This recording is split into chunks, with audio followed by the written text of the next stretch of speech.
Hello guys! With my everyday life. So for today's video, tara guys, samahan niyo ako sa aming shop. Ito po, naglinis po ako ng aming shop. Nagwawalis-walis po. So since nag-resign po ako sa dati ko pong trabaho, ito po, pinasok ko na po ang pagiging entrepreneur in full time. Kasi po, dati po is part-time lang po ako nag-aasikaso po ng negosyo namin. So, yun po yung mga negosyo po namin. Nagtitinda po kami ng mga school supplies, home supplies, satin bouquet, kapag meron kayong mga occasions like wedding, birthday, baptismal, at syempre yung pangregalo nyo rin po for Mother's Day and sa mga anniversaries or mansary nyo po sa mga couples po. Yan. Sabi nila kapag daw palagi tayo naglinis ng ating shop ay papasok yung maraming blessings. So, ayun po. Linis po tayo para po madayo po tayo ng maraming customers for today. So, ayan. Cleaning time. Actually, itong pagpasok po namin sa pagiging entrepreneur ng husband ko, hindi rin po talaga siya basta-basta or hindi siya biro-biro po na pasukin kasi ito po yung time na talagang pinapakilala pa lang po namin ng Love and Gem store po namin. So, yun po yung mga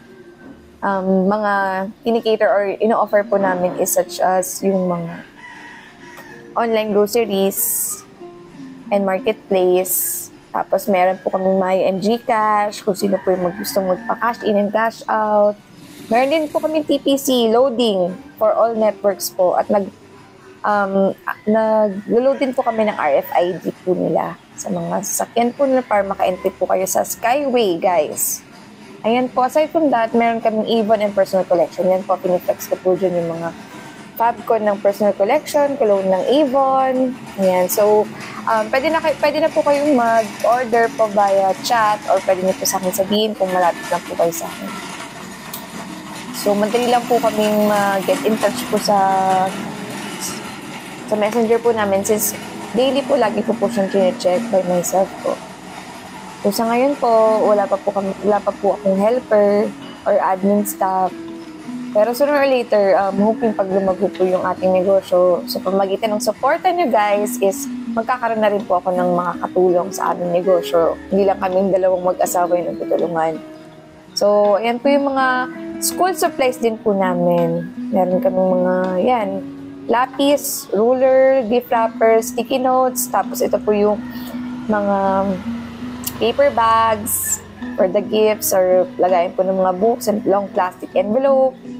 Meron din po kaming ganyan. So makikita nyo kanina guys, meron akong sketchpad dyan kasi pwede rin po kayong magpa-design sa akin ng wedding gown nyo kasi meron po kaming Tiffany's Wedding Shop kung saan nandun po yung mga souvenirs, yung mga wedding bouquet.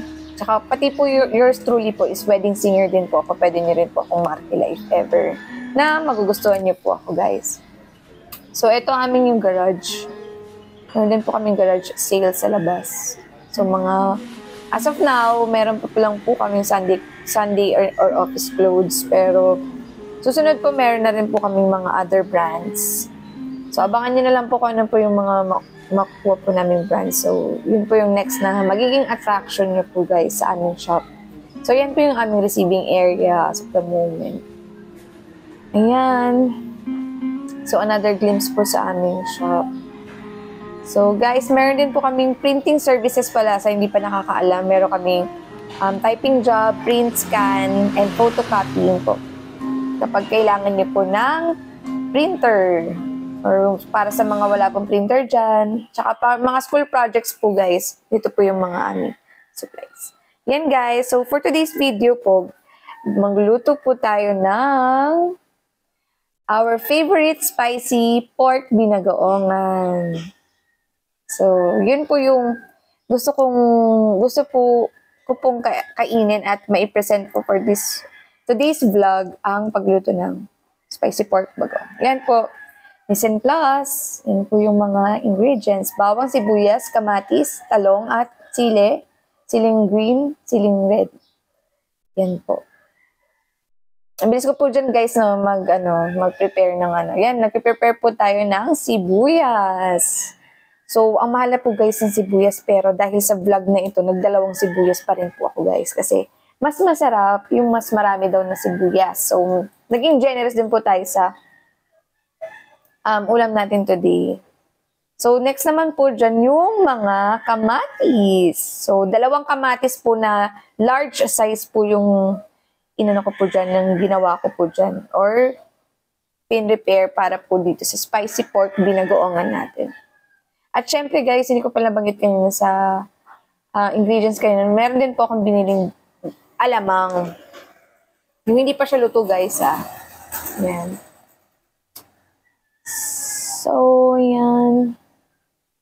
Saka syempre, mag-prepare din kayo ng pork cubes nyo. Yung chocolate na pork cubes, guys. So, yan.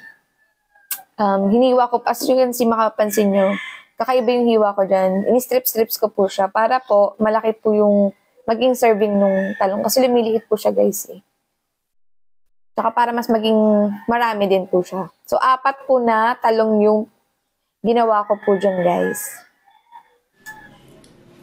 Yan. At syempre guys, hindi mo mawala yung pork, syempre, sa ating spicy pork binagoongan. So, let's start guys. Let's cook spicy pork binagoongan. So, yan.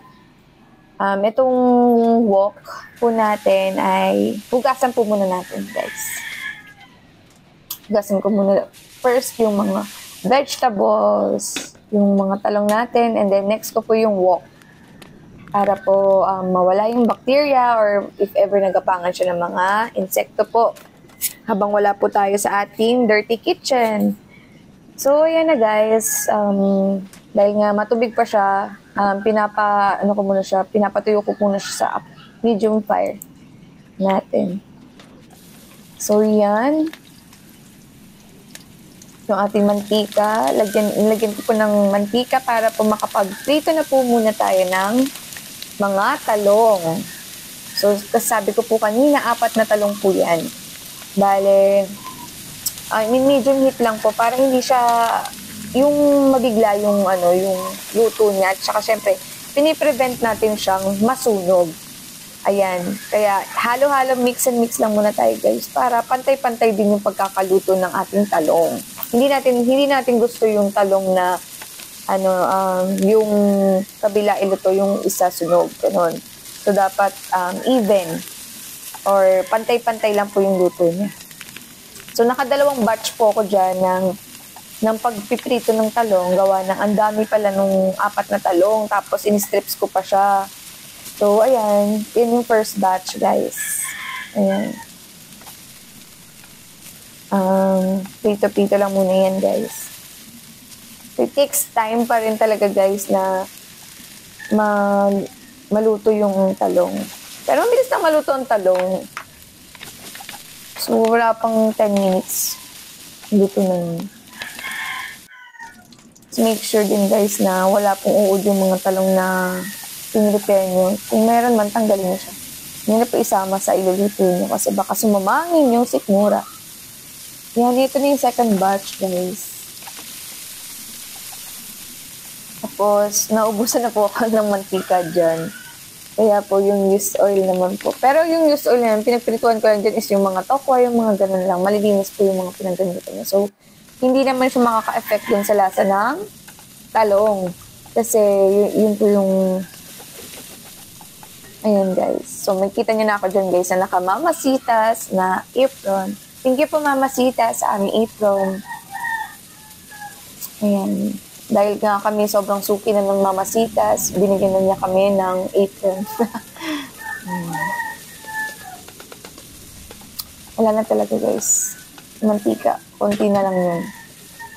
Pero buti na lang non-stick wok yung ating gamit. Kaya, carry lang.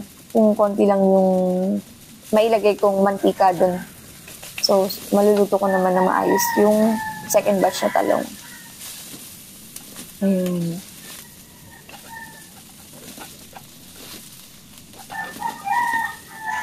So, dahil luto na siya, hinanguhango ko na po siya. Batay sa anong kaya ng kuhanin ng aking tongs. Mas maganda talaga guys gamitin yung mahabang tongs kasi ang init sa kamay kapag mababa yung tong, yung handle niya, nakakasunog ng kamay. So lagi na lang akong mahabang tong ginagamit ko sa mga kasangkapan namin para Ito na po yung bawang. Nagsusutay na po ako dyan guys ng bawang. So saktong kasi ito 2 sibuyas at sinama ko na rin po ang kamatis. Kamatis naman po ay good for the heart, kaya po gustong-gusto po natin siyang ilagay. Ayan. Halo-halo natin po ng maigi hanggang maluto siya in medium fire. Guys, kasi hindi po natin gustong sobrang masunog or saktong luto lang dapat po ang kamatis para hindi po mawala yung nutrients na galing sa kamatis, guys. Ayan, halo-halo. Tapos dinudurog ko na rin po yung kamatis, guys, para, alam mo yun, yung lasa is maging malinamnam with the use of the kamatis. Ang next ko dyan, guys, is yung alamang. So, yun. Tinatanggal ko na siya, guys, sa kanyang supot para mahugasan. Kailangan daw po yan, as per advice ng mother ko, is hinugasan po siya. Para maganda siya. Maganda yung lasa. At saka yung parang, hindi naman actually maganda. Yung parang, hindi siya masyadong maalat. At saka maging lalo siyang maging malinis. Yan, guys. So, yan. Diniretso ko na siya dyan, guys. Kasi sabi ni ate na pinagbilan ko ng gulay, pwede mo siyang idiretso. So, pagka-diretso niyan, guys, yun. Saka ito na nga, guys. Naglagay na ako ng bagong sauté pan para doon natin ilagay or iluto yung mga pork. So, yan po isang slice ng kasim. Tapos, pinaslice ko siya for pork binagoongan purposes. Pero dahil nga sa malalaki yung hiwa ni ate, hinaf ko pa po siya para maging marami yung serving at saka maging tasty into the eye din po. Kasi kung masyadong malalaki, diba guys, parang maging adobo na siya. Kaya, in-slice ko po siya into half pa para maging mas marami tsaka maging maganda po yung pagkakaano. Tapos, kung mapapansin nyo guys, binoil ko muna siya into tubig para po mawala yung maski pa paano yung fats niya. Tsaka maging rin siya, maging malinis na rin yung pagkakaluto niya. Kasi sabi na pagka binoboil mo siya, nawawala din yung mga bacteria tsaka yung fats. Kumukonti yung fats. At dahil nga, kulang na ako dyan ng oil, ayan, ito na po yung bagong biling oil, kaya makakapagprito na po ang atin yun ng pork. Ayan, guys. So, prito-prito lang, guys. And patience is the key kasi matagal din siyang iprito. Dapat kasi maging brown. Para lutong-luto na talaga siya. Hindi naman maganda kung iba naman matigas pa yung parang hindi pa siya luto. Kaya yan. Kailangan natin siyang lutuin maigi. In a medium fire ulit, guys. Tapos, ang dyan, siya dahil nga sa hindi siya sticky, hindi siya ang sticky nung baboy. Tapos, pumuputok-putok pa yan siya, guys. Mahirap. Challenging, very, very challenging yun kasi ang lakas nung pagputok niya. Mantika dahil sa fats ng baboy ng ating pork. So yan, antay-antay lang tayo guys na maluto. So, ingat-ingat lang din guys sa mainit na mantika kasi talagang nakakapeklat at ang sakit niya pag tumama sa mga katawan niyo. Lalo na sa mata, guys. Huwag naman. Kaya yan. So, kapag po piniplito natin siyang mabuti, guys. Diba, iniwasan natin maging raw or hilaw yung magiging kalabasan. Kaya yan. Kaya sinusutay natin siya in different pan. Kasi, nandun na sa kabila yung sauce, yung bawang sibuyas with the kamatis, and yung sauce ng alamang. na tinimplahanan po natin. Na nilagyan po natin siya ng suka at inintay rin po natin siyang ma-evaporate. So, yan guys. Yung konting tiyaga pa guys is mapiprito na siya ng malapit na matapos ang papiprito. Ayan.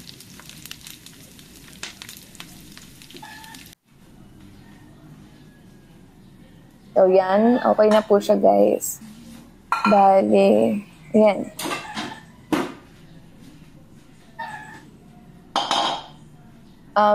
Di lang po masyado nakita sa video, pero nilabay ko na po dun sa sauce yung talong at saka yung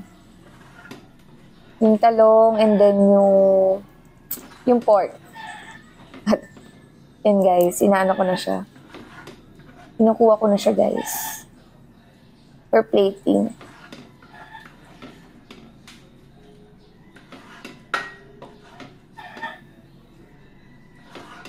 Ayan.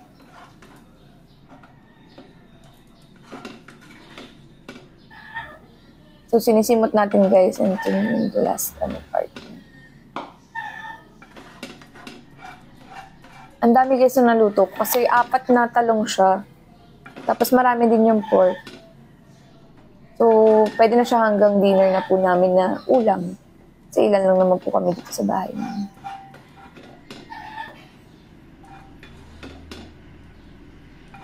And then,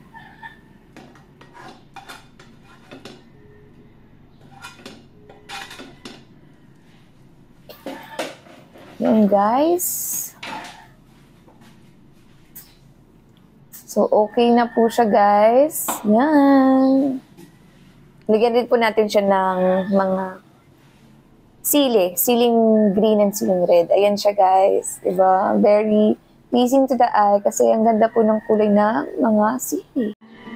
Kain tayo, guys. Let's taste po ng pork binagoongan. The spicy flavor. Spicy binagoongan.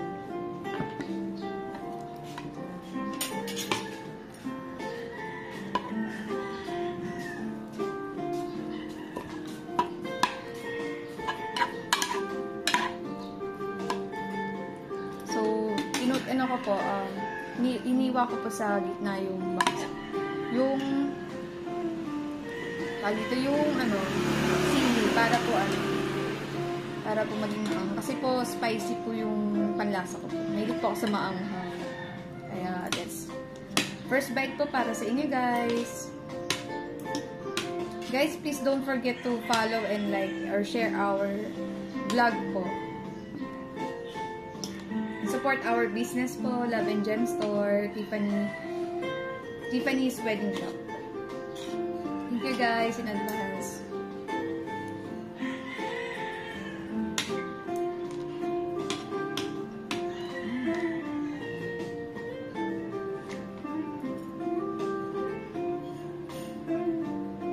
Ayun guys. Tama yung alat kasi beef pork binagoongan naman siya. Made on alamang siya. Iko-complement with the spicy flavor. Mas masarap kapag may sili. Try nyo na rin, guys. See you again to our next vlog.